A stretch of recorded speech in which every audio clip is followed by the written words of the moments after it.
d'avoir pu garder l'enfant. D'accord. Mais il m'a fait, le seul examen qu'il m'a fait, c'était l'examen de la toxine. Il m'a pas fait d'autres examens. C'était le premier examen qu'on a commencé à faire. Donc, je peux dire que c'est là-bas que j'ai découvert que le premier jour que j'ai découvert que j'étais malade, que j'avais la toxine. Et après ça, dès qu'il a découvert, il a dit qu'il ne peut pas continuer parce que envoyez les cœurs pour Manuela. Envoyez les cœurs pour Manuela qui a été très très courageuse. Parce qu'on lui a donné le bilan. On lui a donné le bilan du médicament, combien ça va coûter par mois jusqu'aux 9 mois de la grossesse. Il a dit qu'il ne peut pas. Ça devait coûter combien les médicaments? 3500 par boîte. Et je dois prendre 7 boîtes chaque semaine. 7 boîtes chaque semaine. 7 boîtes chaque semaine. Ça veut dire 3500 fois 7. Fois 7. Jusqu'à 9 Toutes mois. les semaines. Toutes les semaines sans sauter. Le médecin m'a dit jusqu'au bout de la grossesse, je ne dois pas sauter même un jour. Je ne dois même pas sauter. Wow. Et donc le gars m'a dit, m'a fait ça.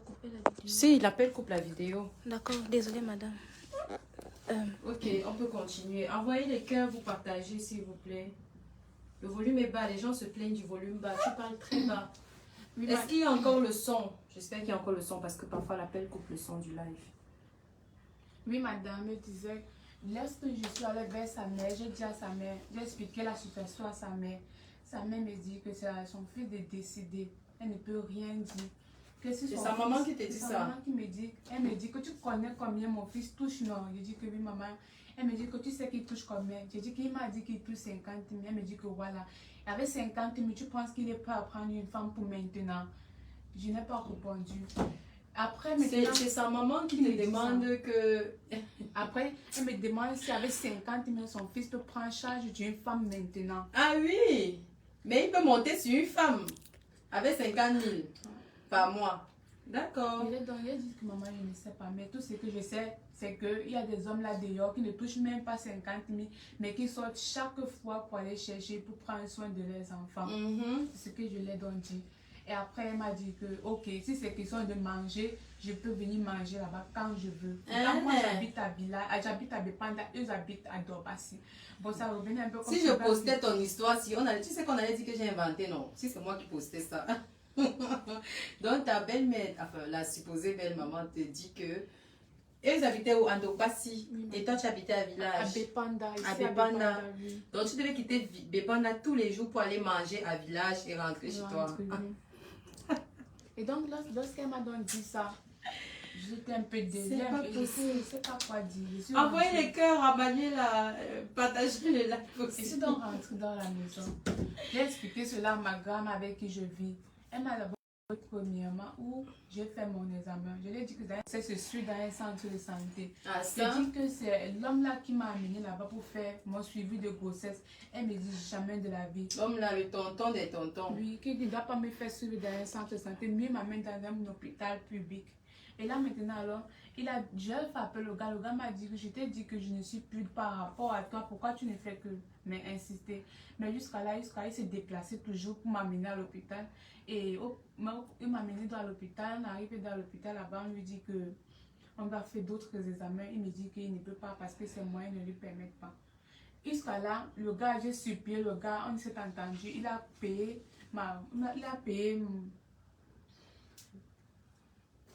il a payé la consultation pour moi, là-bas, étant là-bas, il a payé du premier mois jusqu'au 4e mois.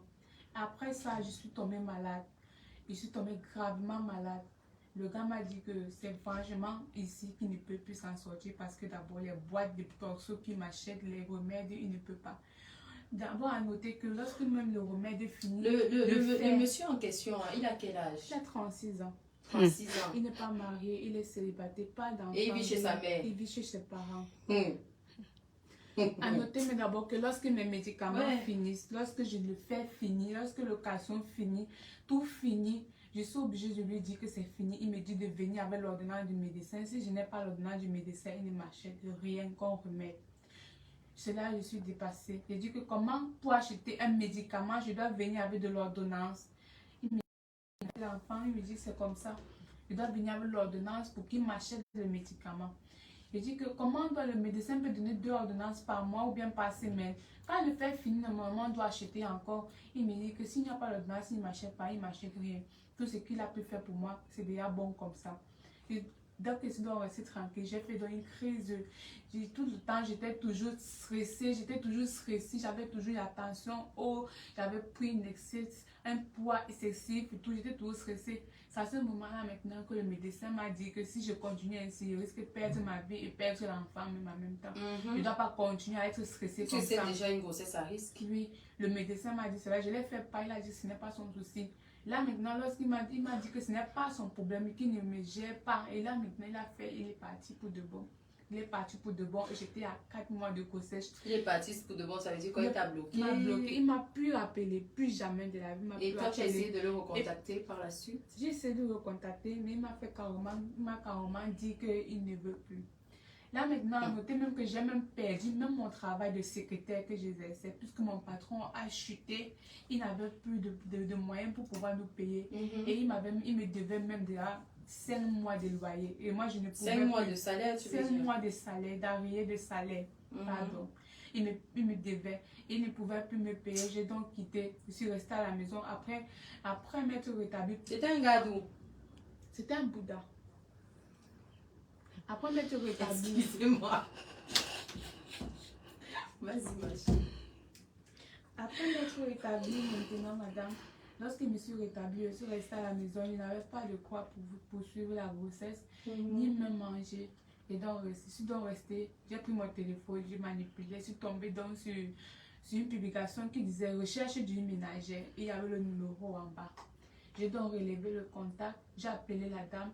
La dame m'a dit qu'elle recherche une ménagère. Je suis prête à le faire. J'ai dit madame. Elle m'a donné l'entretien dans ce même jour.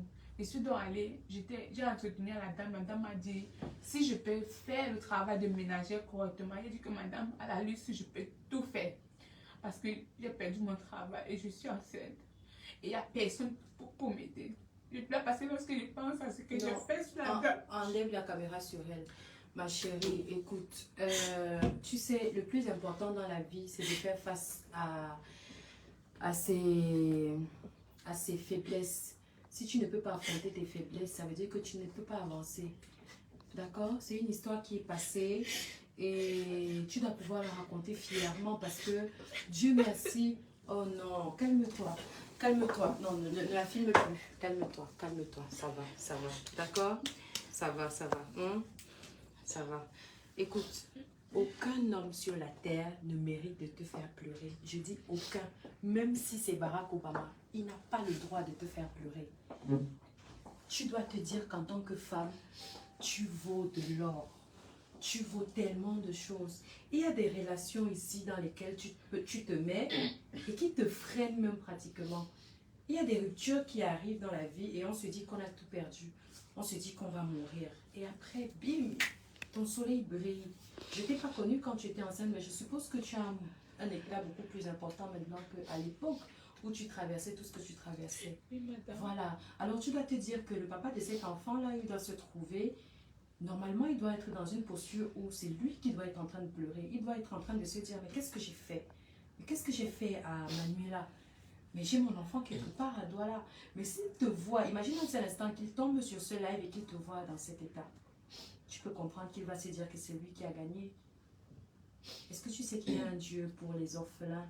Oui, madame. Tu sais qu'il y a un Dieu pour les mères célibataires? Est-ce que tu sais qu'être mère célibataire, ce n'est plus une fatalité de nos jours? Oui, madame. Alors pourquoi tu pleures? Ma King nationale, je pleure parce que lorsque je pense à tout ce que j'ai pu faire pour pouvoir arriver au terme de la grossesse. Mais tu es arrivé. Ça veut dire que le Seigneur ne t'a pas lâché. Est-ce que c'est pas le biais de cet homme que tu es arrivé au terme de ta grossesse? Non. Avec tout ce que j'entends là. Non, madame. Alors quand tu pleures comme ça, tu es même en train de décevoir le Dieu qui t'a amené jusqu'ici, jusqu'à ce que tu puisses accoucher. En temps normal, est-ce que tu avais les moyens de mener à terme, à bout cette grossesse? Non, mais le pire c'est qu'il m'a fait en sorte que moi je me... Oui, mon père me règne. Lorsque je suis tombée enceinte, je suis allée vers mon père m'a dit que lui, il est dessus. Lui, il voulait que moi, j'ai ma licence avant de tomber enceinte. Et oui, ce n'est pas une bonne chose. Et il a dit que je suis plus sa fille. Là, il m'a régné. J'étais en mauvais terme à mon père. Et lorsque j'ai même fait, j'ai toujours insisté pour tout lui dire, malgré que lui ne voulait rien savoir. Présentement, quels sont tes rapports avec ton papa? Lorsque j'ai accouché, j'ai fait appel à mon papa, j'ai accouché, je lui ai dit que pour la réconciliation, je lui donne le don. Il a dit, ok, d'accord. Et par la grâce de Dieu, ça fait en sorte qu'on se réconcilie. Avec votre papa? Oui, je me suis réconciliée avec mon papa. L'enfant porte son nom. L'enfant porte son nom. À part son nom, à part le nom de mon papa, l'enfant ne porte que le nom de mon papa. C'est ça qui a fait en sorte que j'ai rétabli le lien avec mon père aujourd'hui. Et pourquoi tu es malheureuse aujourd'hui, ma chérie? Tu ne devrais pas. Tu as vu comment ton bébé il est beau? Est-ce que tu as vu comment ton bébé est beau? Oui, Tu sais que tu es un beau garçon? Merci. Est-ce que tu connais le nombre de femmes qui pleurent tous les soirs parce qu'elles n'ont pas d'enfants? Est-ce que tu connais le nombre de femmes qui n'ont même plus de parents, qui pleurent tous les jours parce qu'elles sont dans des mariages et qu'il n'y a personne pour les épauler parce qu'elles n'ont plus de parents? La belle famille les maltraite partout. Elles n'ont personne à qui se confier. Est-ce que tu connais le nombre de personnes qui sont en train de pleurer en ce moment parce qu'ils n'ont même plus leurs deux jambes? Toi, tu as pu sortir de chez toi pour arriver jusqu'ici. Ça veut dire que tu es en santé. Tu connais le nombre de personnes qui sont décédées rien que depuis ce matin dans les hôpitaux de ce pays? Non, madame. Tu dois te dire que quelque part, tu es gracieuse. Tu as la grâce de Dieu parce que tu es en santé. Tu as tes parents. Tu as un magnifique garçon. Je ne te dis pas le nombre de femmes qui entrent ici. Bon, retourne sur la publication d'hier où j'ai demandé qu'est-ce qui manque à votre bonheur. Tu verras que les 3/4 des commentaires, ce sont des femmes qui voulaient enfanter. D'ailleurs, il y a une là qui est venue chercher le thé bébé d'or, je crois, Manuela. Oui, madame. Tu as vu le nombre de femmes qui sont malheureuses parce qu'elles n'ont pas, elles ne savent pas, elles ne connaissent pas encore la douleur d'être mère. Le Seigneur t'a donné cette grâce. Dis-moi, tu as passé quel concours pour être maman? Est-ce que tu allais composer quelque part, ton nom s'est affiché au barbillard? Non, madame. Madame, est-ce que tu allais payer quelque part, t'en as un ticket, un reçu avec une date probable d'accouchement? Non. Tu ne t'y attendais pas, n'est-ce pas? Pas du Ça veut tout. dire que tu es une privilégiée. Dans la vie, quelles que soient les situations que tu peux avoir, quelles que soient les difficultés que tu peux avoir, on dit chez moi, compte les bienfaits de Dieu. Et quand tu comptes ces bienfaits, si les bienfaits sont inférieurs à ses méfaits, lamente-toi. Fais ce que tu veux à ce moment-là. Mais de ma petite expérience, généralement les bienfaits sont toujours plus importants et supérieurs, je veux dire en termes de quantité, que les méfaits. Quand tu regardes, ok, tu es désavantagé parce qu'il y a des choses que tu réclames toujours à Dieu. Tu as besoin d'un travail, tu as besoin d'un capital pour faire un commerce, une activité. Tu as certainement peut-être besoin d'un homme dans ta vie ou bien tu as refait ta vie déjà. Pas encore. Tout Voilà. ce qui m'intéresse maintenant, c'est refaire ma vie avec mon enfant. Refais ta vie avec ton enfant, c'est-à-dire offrir un avenir À mon enfant. ou alors garantir quelque chose de À mon sûr. enfant. Oui, puisque je n'ai pas de commerce, je n'ai pas de travail. Voilà. Mais quand tu regardes ça, ça c'est ton seul problème pour le moment, n'est-ce pas? Oui, madame. Quand tu regardes ça comparé à tout ce que Dieu t'a déjà donné, tu estimes que tu dois être dans le camp de ceux qui pleurent, véritablement? Pas du tout. Parce que si toi tu pleures, ceux qui n'ont pas de mari, pas d'enfant, pas de travail, qu'est-ce qu'ils vont faire? Je remercie vraiment le Seigneur pour tout. Malgré même que j'ai failli mourir avec la grossesse. Mais tu n'es pas morte. La grâce de Dieu. Écoute, le temps de Dieu, Manuela, n'est pas le temps des hommes. Et puis, Dieu fait chaque chose bonne en son temps. Je le disais encore hier. Ce n'est pas parce que toi, tu as besoin d'un travail maintenant et que Dieu ne te donne pas un travail maintenant que tu vas penser que tu es maudite ou bien que tu as été lésée. Non. Dieu sait peut-être que Manuela, je n'ai pas envie qu'elle travaille en 2022 parce que si elle travaille en 2022, on va lui donner un travail où elle va gagner peut-être 30 000 ou 40 000. Je ne veux pas que Manuela gagne ça. Je préfère qu'elle reste dans le chômage parce que d'ici janvier 2023, il y a un monsieur qui va venir au Cameroun pour investir ou alors pour créer sa société et qui va embaucher Manuela comme sa secrétaire et qui va donner à Manuela peut-être 100 000 ou 150 000 francs de salaire. Alors pourquoi je vais donner le travail de 30 000 à Manuela parce qu'elle pleure le travail maintenant alors que j'ai des projets beaucoup plus grands pour elle d'ici janvier? Parfois, il faut essayer de relativiser comme ça la volonté de Dieu. Les choses de Dieu, hein, on ne les comprend pas.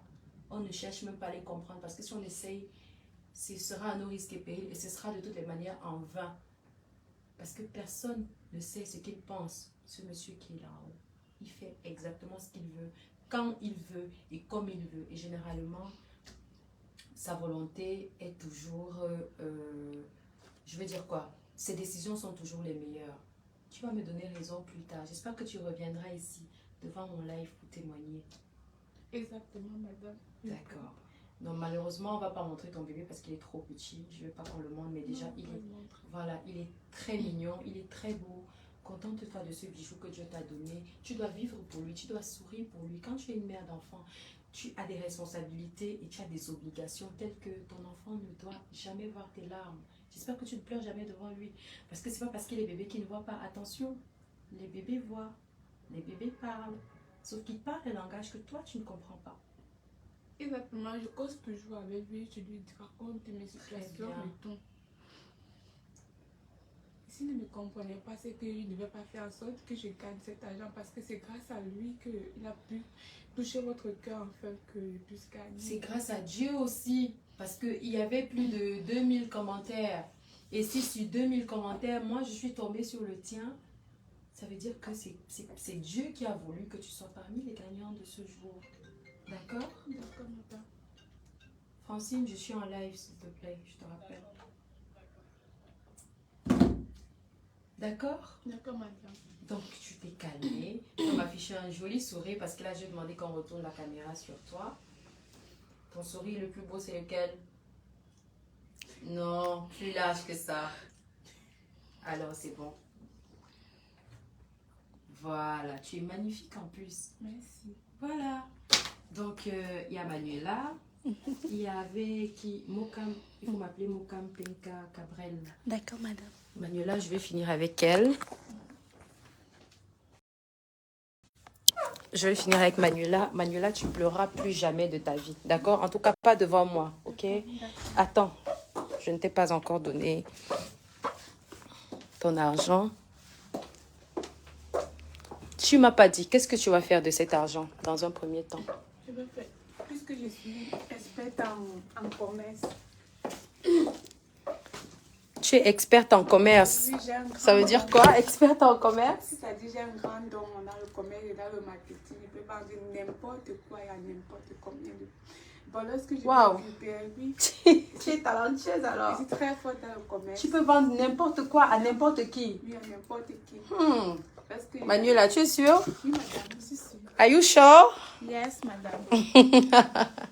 D'accord. Ok. Attendez qu'elle s'asseye là. Oui, Manuela. Lorsque je veux occuper mon lot, mes 50 000, je vais... Karine, madame? Le téléphone. Viens là, viens là.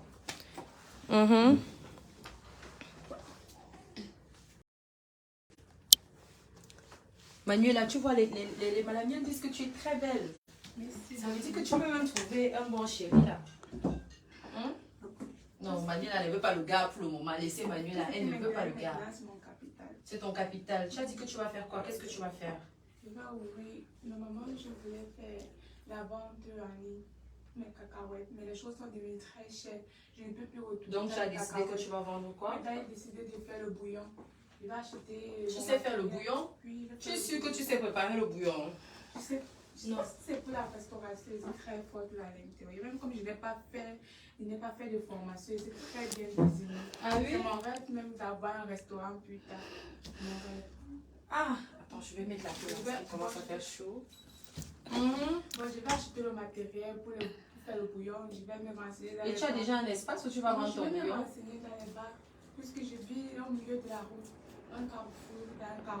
D'accord. Lorsque je vais recevoir mon lot, je vais aller au marché, je vais acheter le matériel pour pouvoir faire le bouillon. D'accord. Ton lot était de combien, Manuela? 50 000. Manuela, je t'ai appelé combien de fois? L'argent que je vais te donner là. Le pape a acheté les mèches ou bien je sais pas quoi.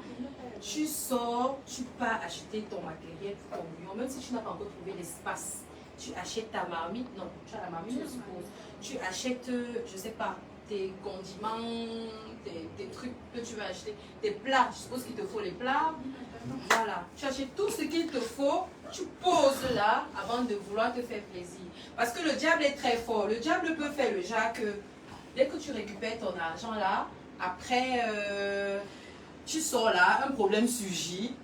Tu te retrouves en train de dépenser tout ton argent à d'autres fins que celles qui étaient prévues de prime abord. Non, depuis que j'ai accouché, je n'ai plus de problème pour moi-même. Je pense qu'il me manque à l'enfant. Et pour aider l'enfant, je peux faire tourner mon commerce. D'accord, d'accord. Donc, je vais te libérer, Manuela, parce que je vais recevoir les autres personnes.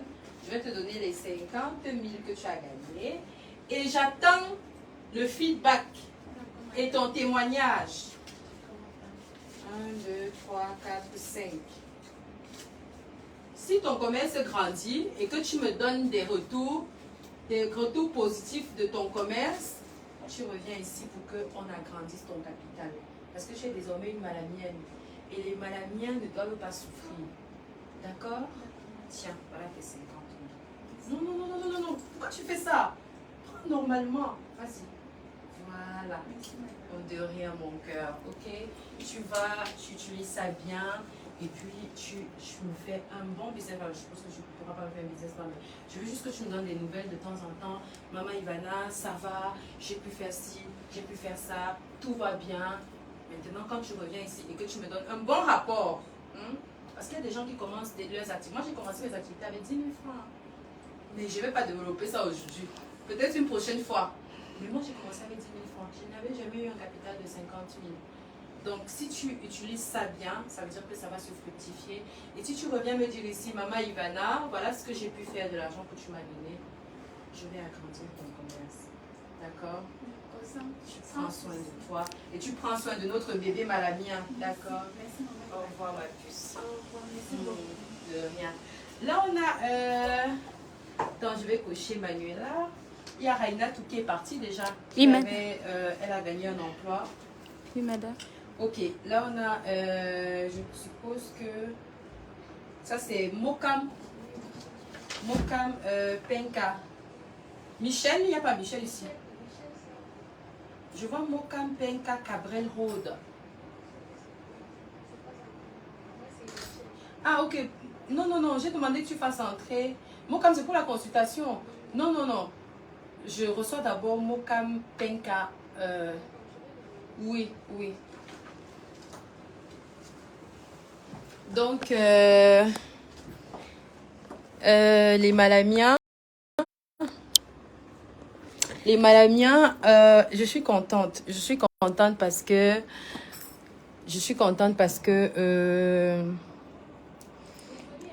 les gens commencent à comprendre. Oui. Là, c'est Mokam qui. Venez.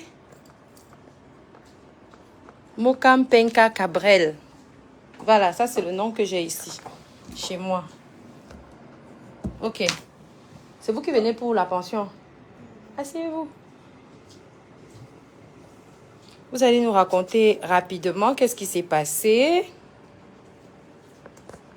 S'il vous plaît, on fait comment pour faire le dépôt à Manuela? Oh là là. On va vous laisser le numéro de Manuela après le live. Monsieur Joe. Non, non. Après le live, si on fait ça maintenant, ça va nous embrouiller. Vous, c'est... Désolée, on fait le live parce que... ça vous dérange pas qu'on fasse le live? Voilà, on fait le live parce que on se dit, je me suis dit qu'il y a peut-être des malamiens qui peuvent m'accompagner dans mon élan de solidarité et qui peuvent, je vais dire quoi, vous accompagner également en m'aidant à vous accompagner. Comme c'est le cas de Manuela. D'ailleurs, je voudrais qu'on fasse ça tout de suite. Mais les commentaires vont faire, ça va défiler vite. Je préfère faire une publication carrément pour après le live, pour que ceux qui veulent contribuer chez Manuela puissent contribuer également. Donc là, c'est Mokam Penka Cabrel Road. Bonsoir. Mais tu es crispé, Qu'est-ce qu'il y a? C'est comme ça. C'est comme ça que tu es? Oui, mais tu vas parler à haute voix quand même. Dans ta lourde timidité, tu vas faire l'effort de parler à haute voix pour que les gens qui sont dans le direct puissent écouter. Il y a Manuela, les gens demandent le contact de Manuela. Donc il faut qu'elle nous laisse son numéro qui n'est pas mentionné là avant qu'elle ne parte. Elle est partie déjà? Non, non, c'est celle qui vient de sortir. Oui. Non, pas celle qui vient de sortir de mon bureau, hein. Celle qui était là tout à l'heure. Celle qui est passée dans le live. Ok, donc tu fais partie des gagnants d'hier, des l'élan de solidarité. C'était quoi ton commentaire? En fait, mon À commentaire... haute voix, à haute voix. En fait, mon commentaire parlait de ceci. J'ai dit depuis cette année, je n'ai pas fréquenté, Oui. faute de moyens.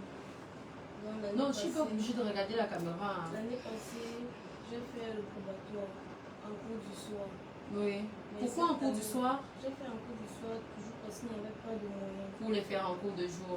Oui, donc en journée, je m'occupais à faire un petit truc et en soirée, j'allais à l'école. Oui.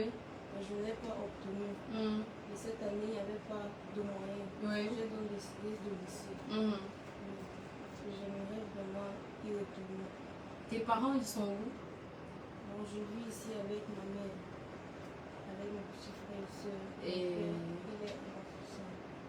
Qui payait tes études avant? En fait, il Ah, payait tu vois. une moitié et moi aussi, je me cherchais pendant les vacances. À payer l'autre moitié, sauf que depuis l'année dernière. Alors, qu'est-ce qui n'a pas marché l'année dernière pour que tu ne puisses pas aller à l'école? En fait, l'année dernière, je n'ai pas pu fréquenter parce que durant toutes les vacances, déjà, j'étais malade. Donc, je n'ai pas pu me chercher. Ce qui fait qu'à la rentrée, il fallait d'abord gérer mes petits frères Oui. avant d'arriver sur moi. Il n'y avait pas moyen. J'ai décidé de laisser d'abord. Donc, tu as décidé de privilégier l'école de tes cadets Justement, et te priver toi-même de ta propre scolarisation. oui, c'est ce que j'ai fait. Waouh! C'est à saluer. C'est à saluer. Et donc, ce que tu voudrais, parce que j'ai demandé qu'est-ce qui manque. La question c'était qu'est-ce qui manque à votre bonheur? Ce qui manquait à ton bonheur, ce qui manque à ton bonheur, c'est le fait d'être scolarisé. Tu as envie de retourner à l'école, sauf que les moyens ne te permettent pas. Et tu as envie de retourner à l'école en cours de jour ou en cours de soir? Donc, je préférais un cours de jour. Waouh! Et pourquoi en cours de jour? Parce que déjà, en cours du soir, l'année Pardon? passée, C'est bon, ils sont bien. Ok. Orange Money? Oui. D'accord. parce que déjà en cours du soir l'année passée, c'était pas évident pour moi. Il y avait des soirs où je rentre de l'école, je suis fatiguée. Apprendre vraiment, c'était pas évident. Et en cours du soir, on n'a pas assez d'heures d'études. On a juste peut-être 4 à 5 heures. Contrairement au cours du jour, on a peut-être 7 à 8 heures de À temps. 8 heures de temps, oui. Oui. Waouh! Remets la caméra sur moi. Vous voyez, ce qui me touche dans l'histoire de Mokam Cabrel, je pourrais t'appeler Cabrel, ce qui me touche dans l'histoire de la demoiselle Cabrel, c'est que elle a le choix entre fréquenter en journée ou fréquenter le soir. Dans une ville comme Douala, où n'importe quelle jeune fille aurait préféré fréquenter le soir, parce qu'elle a toute la journée pour faire, je sais pas, tout et n'importe quoi. Qui a envie de porter la tenue? Cabrel, j'espère que tu sais que fréquenter en journée, ça veut dire que tu dois te mettre en tenue de collégienne ou de lycéenne. Justement. Et tu es prête à braver cette étape de ta vie une fois de plus parce que tu connais l'importance de l'école. Waouh! N'importe quelle jeune fille aurait dit cours du soir. Parce qu'en cours du soir, il n'y a pas de discipline. Parce qu'en cours du soir, on peut mettre les greffes taille 30. Parce qu'en cours du soir, après les cours, on peut aller en boîte. Mais toi, tu as choisi les cours de la journée. Ça veut dire que à partir de septembre, tu es prête à enlever les rastas roses que tu as sur la tête et à te faire les 6 nattes ou les 4 nattes pour aller à l'école, te mettre dans une condition d'élève et de rentrer à 16 heures conformément à l'établissement. Waouh! Moi, j'ai envie d'applaudir pour toi hein, parce que ça me touche. Je travaille dans le milieu de la femme et je connais un peu les mentalités. Les mentalités ont beaucoup changé dans ce pays. Aujourd'hui, les jeunes aiment la liberté. Même ceux qui sont encore à l'école, s'ils avaient le choix entre les cours de jour et les cours de soir, je peux te rassurer qu'ils auraient choisi les cours de soir. L'école, c'est important. Tu t'es dit, tu es une très belle femme, Cabrel. Tu pouvais te dire, non, je suis très jolie, l'école, c'est pas important, j'ai déjà eu le BEPC. Parce que si tu fais le probatoire, est-ce que tu avais pu avoir le probatoire? Donc, tu vas refaire le probatoire. Alors, ça veut dire que tu as déjà un BEPC. Tu pouvais te dire, non, j'ai un BEPC, ça va, je sais m'exprimer. Je peux rencontrer un bon sugar daddy là, il va bien s'occuper de moi. Ou bien, je peux créer un faux profil, je commence à insulter toutes les stars sur Facebook, ça me détend un peu. Ou bien, je peux faire quoi, je sais pas, je peux vendre mon piment, parce que tu as le piment, hein, tu sais ça, non? Tu sais que tu as un fonds de commerce sur toi, hein? Tu pouvais te dire que non, à 18h, tu cherches tes 1000 francs, tu vas t'asseoir quelque part, même au Ibalux Lounge là, en plein taclage, tu attends si une voiture passe là et tout. Hein? Parce que c'est ce que beaucoup de jeunes filles font. Beaucoup de jeunes filles avaient même la possibilité de fréquenter, mais ont laissé la possibilité de fréquenter parce qu'elles voulaient la liberté, le libertinage. Mais toi, Cabrel, tu as compris l'importance de l'école. C'est difficile. Là où tout le monde a demandé de l'argent, là où tout le monde a demandé un travail, là où tout le monde a demandé un capital, toi tu as demandé à être scolarisé. Ça c'est marquant, c'est marquant. Tu habites où, Cabrel? J'habite à Malangué, en face de l'hôpital général. En face de l'hôpital général, ça veut dire que tu dois la 5e toujours. Dis-moi, est-ce que tu as un établissement en vue? Est-ce que tu as un établissement qui te fait plaisir? Est-ce que tu as un établissement que tu vises par rapport à tes objectifs, par rapport à ton éthique personnelle? Est-ce que tu as un établissement scolaire que tu affectionnes particulièrement? À haute voix, s'il te plaît. Le collège La Conquête. Le collège La Conquête. Ok, oui, je vois. Le collège La Conquête, c'est au Carrefour. Le Carrefour, là, non? Oui, tu vois, un Carrefour, là. Soit tu descends par là de Bon, soit tu vas tout droit par l'hôpital général. Ok, je connais un peu. Mais le collège La Conquête, si j'ai bonne mémoire, c'est un collège qui est très difficile d'accès. C'est sur concours. Est-ce que tu t'es renseigné sur les dates de dépôt de dossier, tout ça? Est-ce que tu penses que si tu passes le concours, est-ce que tu vas pouvoir intégrer? Parce que je pense qu'eux, ils ne prennent que les meilleurs. Hein? Est-ce que tu penses pouvoir être à la hauteur? Bon, Karine, je vais faire ton boulot pendant que tu tiens la caméra. Donc, je vais noter collège Conquête. Le deuxième collège, c'est quoi? Au cas où tu ne réussis pas le concours. Moi, je n'ai pas de problème. Je t'encourage à ce qui est meilleur. Moi aussi, j'aime tout ce qui est meilleur. Donc, mais moi, je dis, à défaut du collège La Conquête, si tu avais le choix d'un autre établissement, tu aurais choisi quoi? Collège Lauréat. Ok, ça, c'est celui qui est le plus proche de nous, là. Je crois même que c'est celui que je préfère parce que moi-même, je pourrais te contrôler pendant l'année scolaire. Je pourrais débarquer là-bas en pleine pause. Hein, en tant que parent d'élève. Donc, ok, voilà les deux établissements que tu veux fréquenter. Est-ce que tu vas faire? Est-ce que tu as pris des renseignements? Non, parce que n'ayant même pas de moyens, tu n'es même pas déjà sûr de fréquenter cette année. Ce